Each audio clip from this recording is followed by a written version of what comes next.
What's up guys, we are back, episode 3 of Track Day Pro Tips by Cheshire Mouldings. So many good comments, so I'm going to bring you episode 3 of the all important how to get your knee down.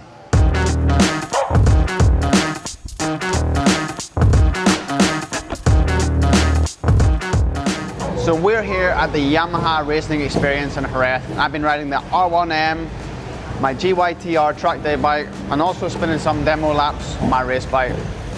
Been riding with so many different R1M customers out there, and there's a few little mistakes, a few little tips I could give them. But some people are coming to me asking, how do I get my knee down? Cheshire Mouldings has been a loyal supporter of mine for several years now, and I'm sure you've seen their branding all over motorcycle paddocks throughout the world.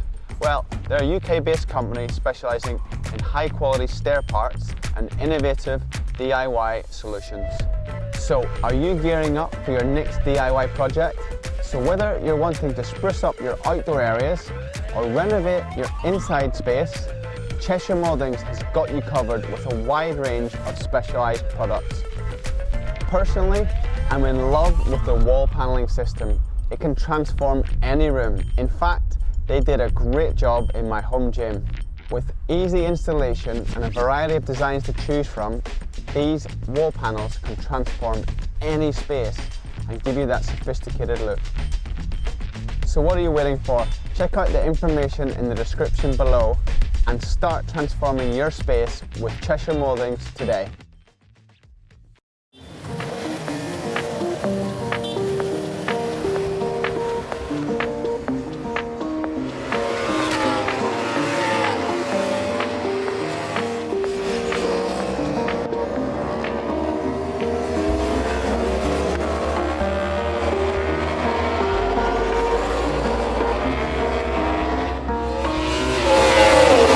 Like I explained in the Silverstone Track Day of Legends video with Mark Webber, and if you haven't seen it, check it out here, amazing video.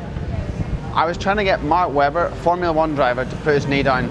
Basically, any track day rider or novice rider, your knee's like a third wheel. Think of it as like a tricycle. You got 2 wheels on the ground, and as soon as that knee gets planted, you just have that extra feeling of first, safety, and also it's a third sense.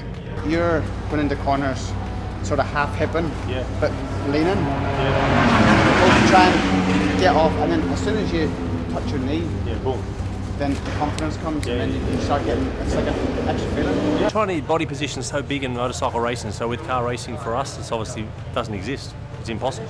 Well, sorry, it's invisible. So with us here on the bike, you've got to really start to manipulate your body position, put the effort in, not be lazy. Obviously, then like where you're and when they follow you, they just have, they can, it's like they're on the bike with you, they know exactly what you're doing wrong, which of course they do, but it's for them to actually explain it to me in such a clear way is really nice. So I learned a lot. I have so much more experience than I did 6 hours ago. Planting your knee on the track though is so difficult and requires a lot of confidence if you haven't done it already. But as soon as you've done it, it's like riding a bicycle. It just is that go-to. The first thing I would say is forget about too much lean angle. You don't have to lean the bike over too far to even touch your knee. So what I was explaining to Mark then, who was a relative novice on a track day, is try to position your bum off the seat. I even said, like, for example, if you can imagine your actual butthole, if you can position that off the seat. So instead of sitting in the bike in a natural position and sticking your knee out and just leaning, whether your body weight's up or trying to get off, try to get that bum off that seat so once your hip is pretty much off the bike, then drop that knee and just work closer and closer and closer to getting your knee down. Honestly, you'll touch your knee so easy, and when you do, you'll be like, it's there. And then bang, lap after lap, confidence, confidence, confidence, and you're gonna be a much safer rider and have that confidence feeling to go even faster.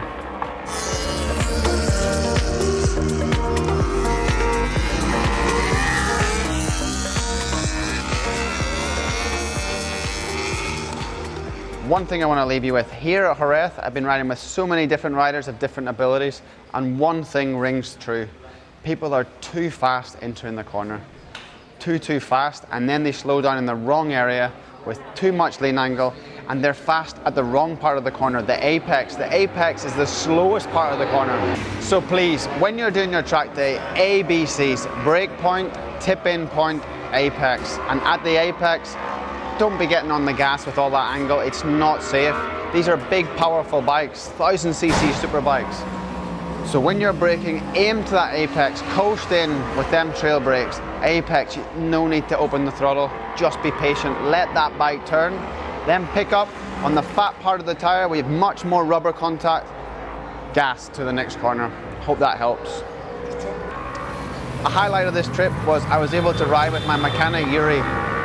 So cool. He got to break in a set of my leathers, but more importantly, I got to show him around some lines. He hadn't rode a bike for what, 15 years, and straight away, just riding around in a nice way, we were able to get up to a really good pace, just by doing the fundamentals right. Brake point, apex, acceleration reference.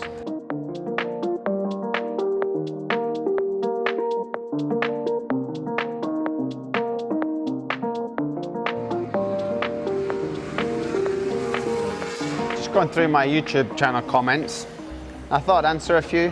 Cheshire.bsingham8427. How about what's the significant difference of the thumb and foot brake? Well, to be fair, I don't use a thumb brake, I actually use a lever brake, as you can see right here. I've never grew up with a thumb brake, but I also can keep the conventional rear foot pedal. In left corners, I feel like the way my angle is really hard to get to the brake, so I use the outside foot. In right corners, my feet are too big and very hard to feel the sensitivity of the rear brake lever as well. So just that extra brake has helped me use the brake much more.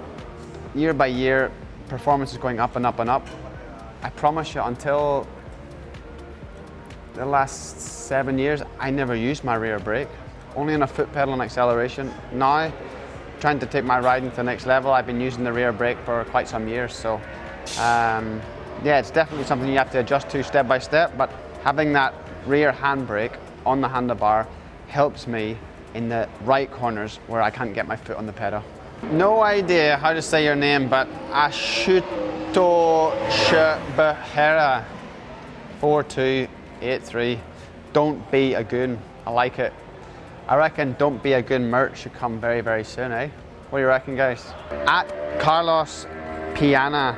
Basic but useful advice for those who start riding from a multiple world champion. Invaluable. I'd have added, take a full riding course and repeat it after a while.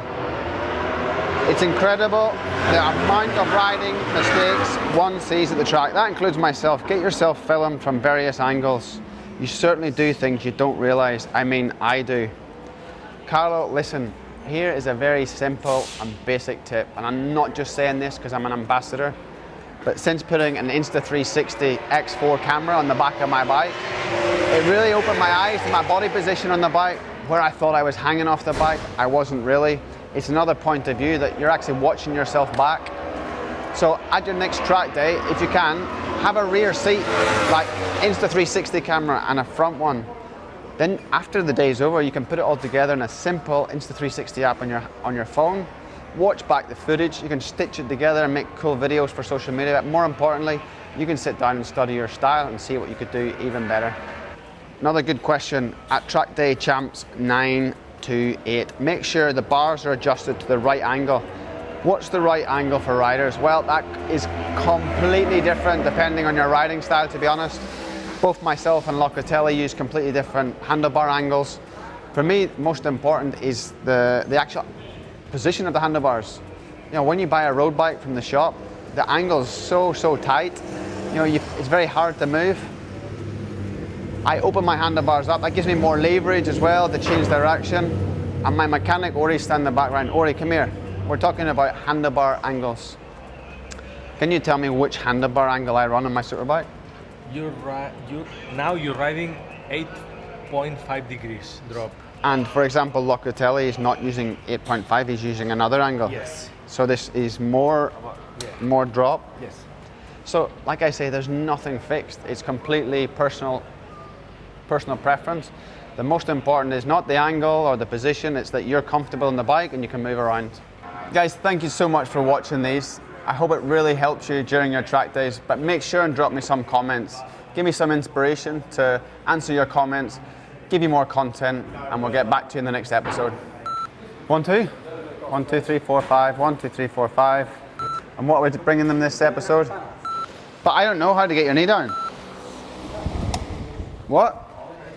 It just happens. So there's actually not much I can say. Ready?